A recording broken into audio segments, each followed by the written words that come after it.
Oi, voltei aqui agora para a gente tratar de emoção por emoção agora, tá bom? A gente vai falar aí das emoções básicas, né, ou primárias, que são aquelas inerentes a todo ser humano, como eu falei já. Então, todo mundo, independente do local que nasça, tem aí dentro de si a predisposição ou a disposição para sentir, né? Para perceber aí essas emoções básicas. E aí, sobre emoções, eu queria dizer que cada um de nós sente de forma diferente. Né? Então, hoje eu vou começar falando pelo medo, né? E aí, no decorrer da semana, dos próximos dias, a gente vai falando das outras emoções. Não quero começar pela alegria, porque sei que é uma das emoções mais desejadas. A gente vai falar um pouquinho depois. E aí, dentro do medo e dentro dessas reações, né? Nós somos seres humanos diferentes uns dos outros. E apesar de sermos criados aí, no caso dos gêmeos, por exemplo, que são criados, que nasceram, né? Tiveram a mesma gestação, que são criados pelo mesmo pai, pela mesma mãe, eles vão reagir de forma diferente às situações da vida e às emoções, porque nós somos diferentes uns dos outros. Isso é a beleza do ser humano, né? Essa complexidade e essa individualidade de cada um de nós que vai nos conectando uns aos outros. Então, aí, um fato, um acontecimento que gere medo em mim pode não gerar medo em você. Para mim pode ser algo terrível e para você pode ser uma bobeira. Então, de repente, eu posso ter um pavor de barata, né? Que eu tenho, mas já estou controlando. A minha questão com as baratas é mais matá-las do que enfrentá-las. E para você pode não ser nada. Então, de repente, para mim, eu posso passar por uma cobra e não ter nenhuma reação e você ter um pavor absoluto, né, do enfrentamento com uma cobra. Então, assim, vai realmente dentro das nossas histórias do que foi sendo constituído com a gente aí, né, desde a infância. Então, tem muito a ver aí vamos dizer assim, essa mistura, né, de emoções e de sentimentos com a forma que a gente foi educada, com as nossas vivências. Então, ninguém sente o medo da mesma forma, tá bom? Cada um vai sentir de uma forma diferente. Então, isso não é motivo pra gente achar que é frescura quando uma pessoa está em crise de pânico, por exemplo, porque ela sabe ou ela está sentindo que aquele medo ali é real.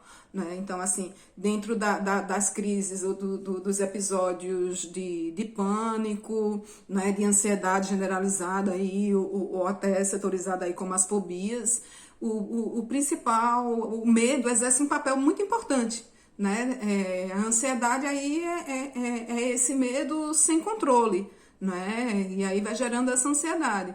E aí vai desembocando aí nesses episódios aí de ansiedade, né? E que muitas vezes o paciente ele tem esse medo de sentir medo, né? E o medo de sentir medo acaba gerando uma crise de ansiedade, porque o medo passa a tomar conta, ele começa a pensar só naquilo ali.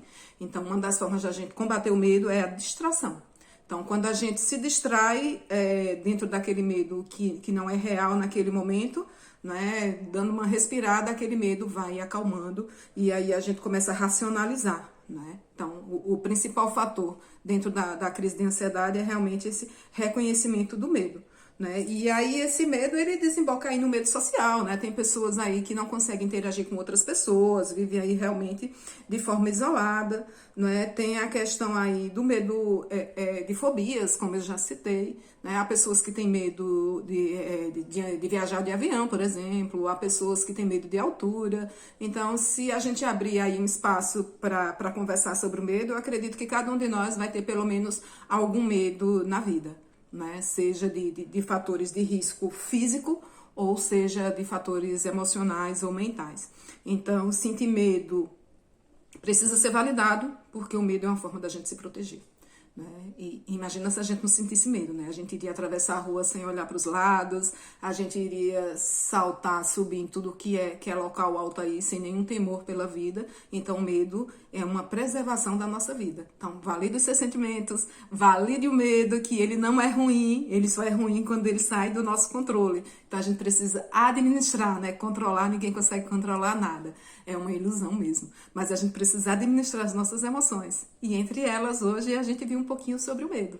Então, vamos administrar o nosso medo, separar o medo real do imaginário, né? Para que a gente possa aí trazer esse equilíbrio físico e mental para a nossa vida, para tornar nossa vida aí um pouquinho mais leve, tá bom? Então, obrigada mais uma vez por você estar assistindo esse vídeo e eu te encontro aí no próximo vídeo com uma nova emoção para a gente conversar a respeito. Beijos!